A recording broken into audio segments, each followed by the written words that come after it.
Shall we begin?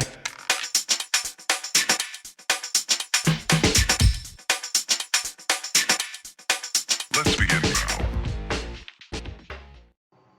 Welcome, and kick off with, we have the DR9 Armoured Bulldozer by MENG. Now, this is going to be the first kit in my new little section of kit reviews. I'm going to call it 1/35th scale library, and hopefully I can build you a library up of kit reviews. I'm hoping that people will come in and already have built the kits. I'm hoping that you'll come in, leave some words of wisdom, advice, you know, just let other people know what difficulties you had with the kit, if you had any difficulties with the kit, and also if you've already done a video build on this, leave your link below in with your comments so people can find your channel and see how it goes, you know, and see what you've done and everything else. I just want to try and make it a community thing that we, you know, you can all put bits into and we can help each other out on the kits. Right, without further ado, this is, like I say, the DR9 Armoured Bulldozer.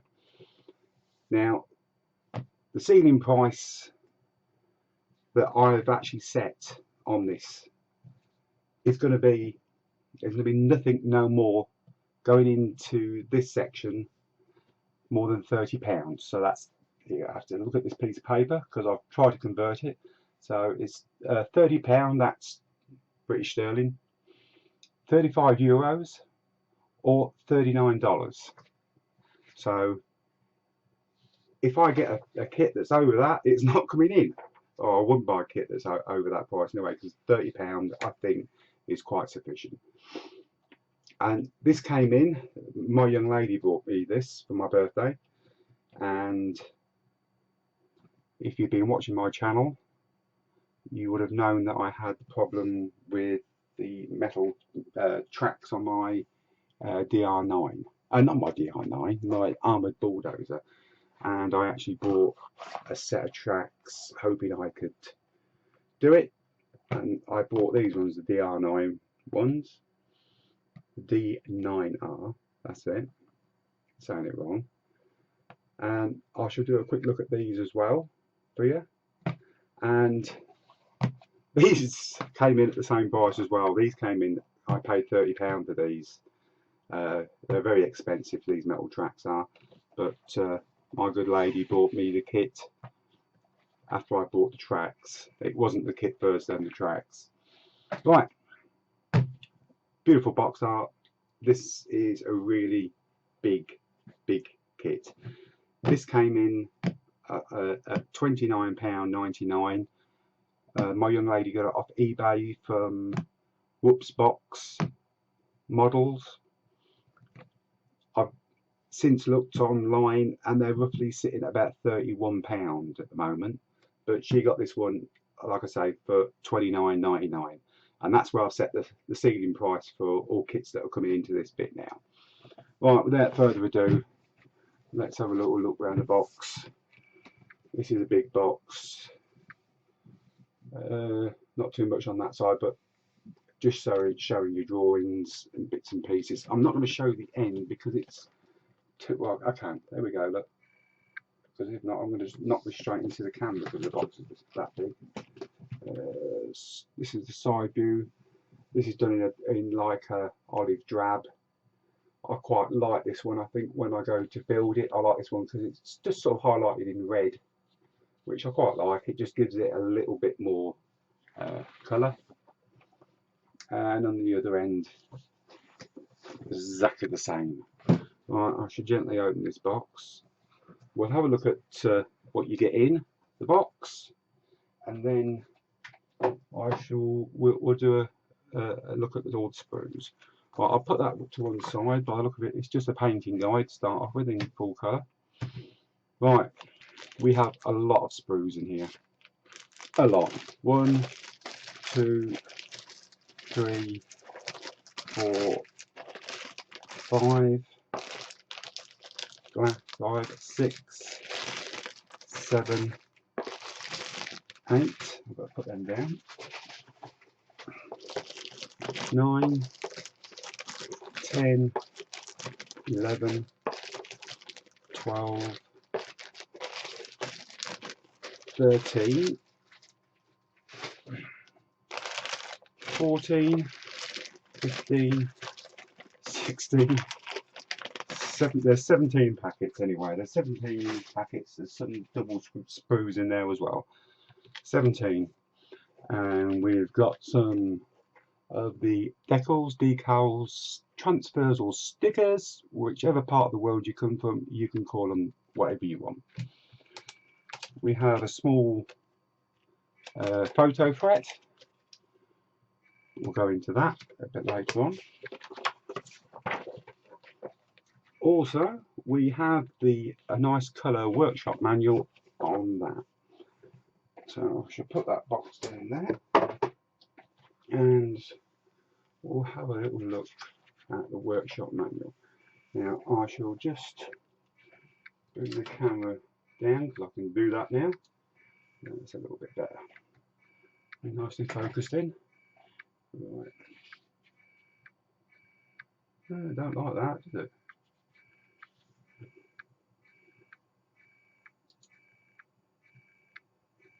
That's really pulsating.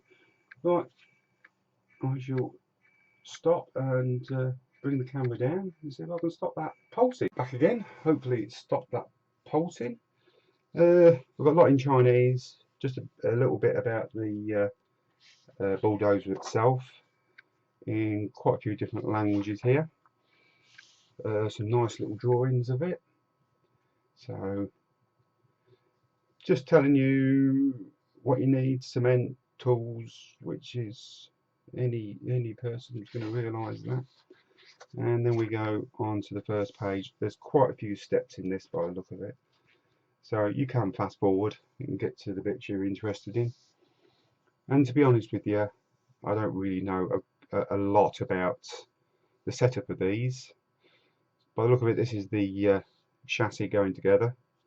Definitely know what that is. That's the back sort of digger type thing.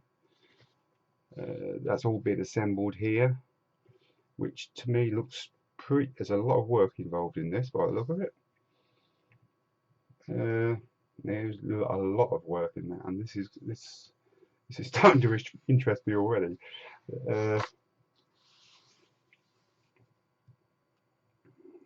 This looks like the actual cabin interior. Yeah, it is. We're going up to, I think it's probably part of the roof. Yeah, and then these are all the armoured windows by the look of it, all going in. We'll have to be really sort of worked out how you're going to do that, because especially if you want to paint all the inside. That's going to have to be. There's the cab. Like I say, there is a lot going on in this, and we're only halfway through. This looks like it's going to be an epic build. We've even got a machine gun to go on the top, which is nice. Rubber hoses. I suppose they're supplied for all the different what's it called now? Hydraulic connections. Cab going onto the chassis here. Looks like the engine and that's all armoured. Then we go on to, I would call them the bogies for the actual tracks. Onto the dreaded tracks. Now I've never done MENG's tracks, so I don't know what they're like. I had problems with the mini art ones. They were a nightmare, and they really were. But I can't really say. So if there's anybody out there that's actually done them, be nice to know if these are better than the other ones. Lots of bits and pieces on this. lots of bits and pieces, but this is really going to look smart when this is put together. This is really sort of making my mouth water, because if you don't know by now, I do like pretty complicated kits. That's just the way I like things, and if they're not complicated, I like to make them complicated. Onto the front blade, the armour shrouding for the hydraulic rams and that on the front. A lot of work. And the main arms, and fitting it to the actual crawler. So there's a lot of work. There's 39 steps altogether, and then at the back of it we've got these 2 pages of all your sprue maps, and it comes in a nice glossy workshop manual, which is really nice. We'll go over to this bit. It's a colour painting guide. Like that glare on there. But like I say, I fancy this one, the darker one with the red.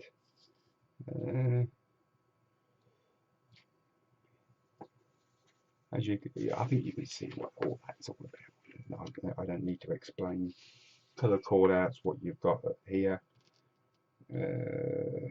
Doesn't tell you what colour callouts, what make they are, but there you go. Right, that's that bit. Now, what I will do, I will pause you, and then I shall drop the camera down, open all the sprues, and we'll have a look at all the sprues. Right, I'll set the camera at fixed focus. The simple reason is I don't want to keep lifting things up, and we'll just run through the sprues so you can see everything that's going on. Now, you've got 2 of these sprues, and it contains the dry sprocket, idle sprocket, and the rollers for the bottom of the tracks. Now, you've got, like I say, you've got 2 of them, which is 2, and there's my competitor clicking in. Sorry about that. Right, onto the second one. I hope this is nice and clear, because it looks nice and clear on my monitor. Right, we've got the cab sides by the look of it. Now, everything is lovely and clean, and the detail is really nice. Nice crisp detail. I think these come in at the super, as I call them, the super kits, but it came in at a sensible price, and that's how they should be done, really.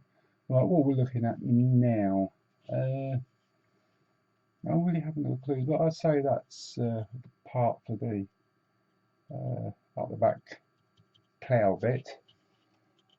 Like I say, it's all nice and clean, all nicely done. What more could you really ask for? And I'm going to whip through these screws. You'll have to pause because there's so many sprues, and I'm in the hobbit shed, as my grandchildren call it, and it's rather warm in here tonight. I have to turn the fans off because they're interfering with everything. So I'm just going to bubble on as we go through the sprues. I'd say this is the side main drive sprocket. Looks like the front of the where the engine is. Like I say, all lovely and clean.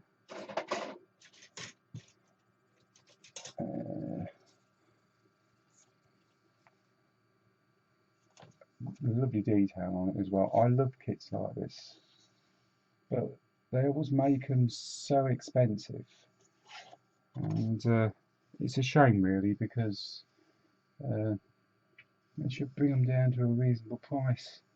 But it's like everything else, it's all to do with their profits. They're not really interested in us modelers. All they're interested in is what goes in their back pocket. These look like the windows for the armour glass to go in. All nicely done. Everything's lovely. I'm mega impressed with this. But at the end of the day, I still wouldn't. I think they're about £60 to buy one of these, I think. So we've virtually got this for half price.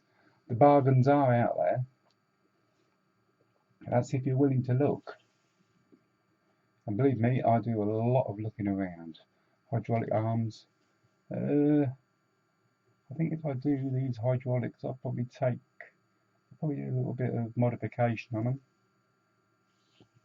But there again, there's some great paints out now on the market.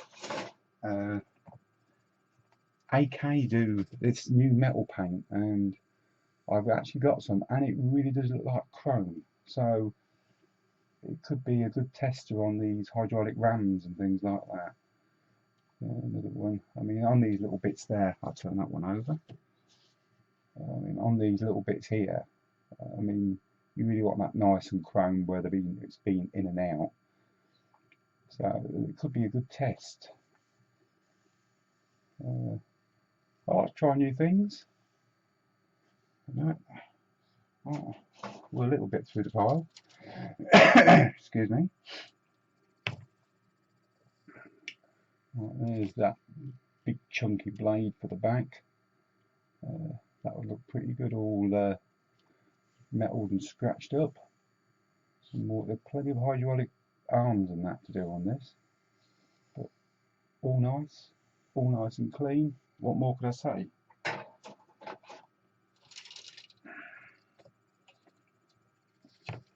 Here we go with all the running gear. Beautifully detailed. It really is. It really is beautifully detailed. Everything's nice and sharp. That's what I like.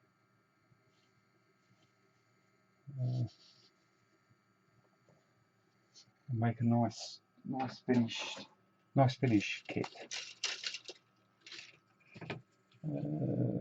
The underneath, even though it's got some nice detailing on it. I'd say this is much to do with the engine. It looks like it's not going to be an engine that I can actually get at, because I like doing engines and doing all the little bits and pieces on it. But there again, little things please little minds, so they say. But there we go, all nice and clean. I love the exhaust. It even got the it's a pity the cockle didn't work as they were called. The little flap.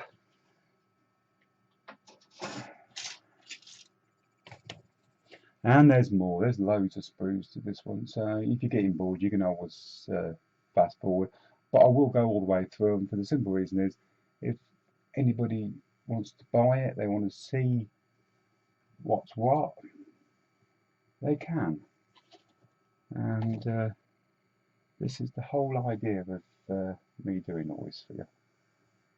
So you get to see everything, warts and all. Now that's a nice piece. The front blade, the top guard, that's all nice. That's really nicely done. The back in half to the blade. I must admit, I think Ming's nailed it. I think, especially with this one. I do understand there's a new one out, the DR9R, and that's got the assault armor with it. But that looks pretty. It was expensive. It was in the 50s, 60s bracket. Now, by the time I come to build this, I might have even picked up some Edmunds assault armor for this one. I don't know. I'll see if it comes up, if I find one at the right price. So it's like everything. I love this hobby, but it is an expensive hobby. Well, you can make it expensive if you just want to buy. Beautiful detailing on that. Really nice. My young lady picked me a really nice kit here. Thank you, darling. I will say that because she has got a tendency of checking up on my videos behind my back to see what I'm up to. I think I spend all the time in my shed at the bottom of the garden, and what we got there? Well, we got like a little bit of hairy flash. Nothing too serious. No, that is nothing at all. I'll say all nicely done. Again, now that's the last of the sprues, and I don't know if these are going to show up. Now these are the tracks. Oh, they are. Actually, they show up quite well. There's a lot of them. They've got pins on one side, so I'd say they'd clip through. Then you glue the plates on. Like I say, on the mini art one, I had so many problems. I lost a few years of my life, I think, on them. And there's 1, 2, 3, 4 sprues of the tracks, and they all look nice and clean. I won't lift it. Sorry, I won't lift it up because I've got a fixed focus, but they're all nice and clean. They're all nicely done. Right, that's the tracks done.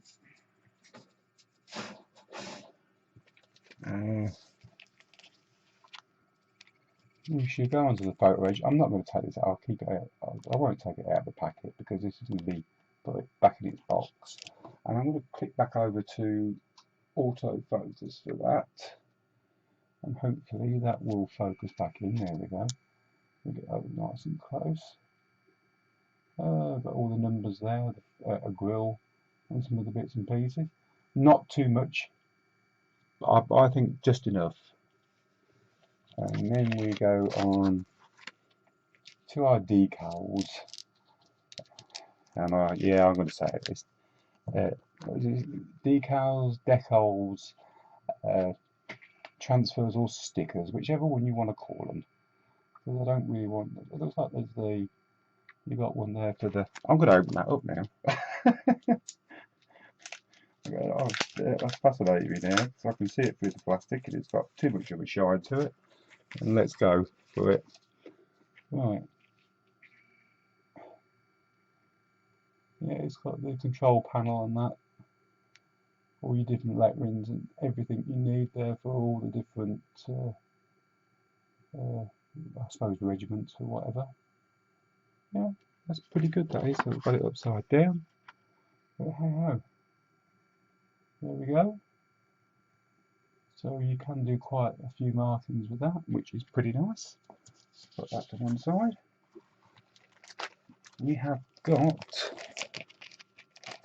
Now, I do like this. They've done this pretty nice because if I keep the shine of it, they've actually done the plastic and actually covered it in a protective film, which I think is a good idea.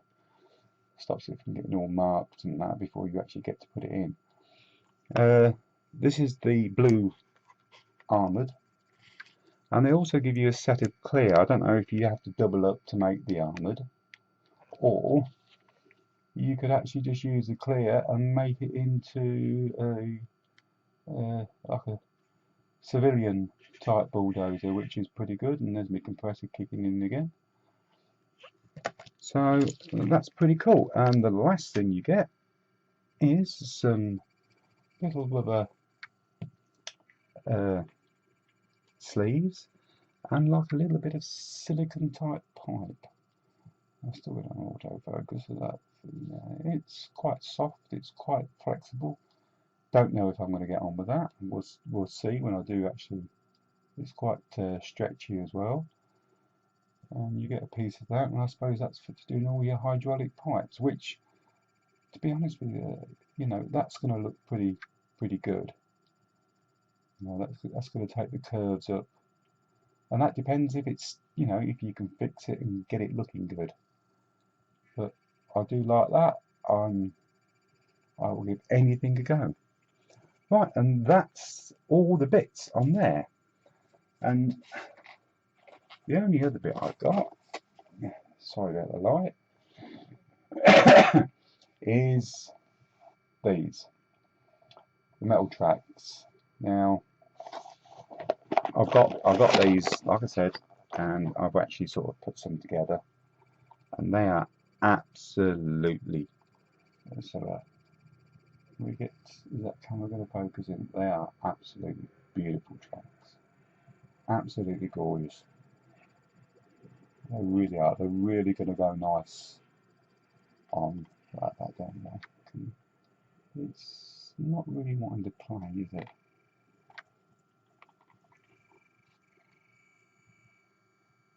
They're absolutely gorgeous tracks.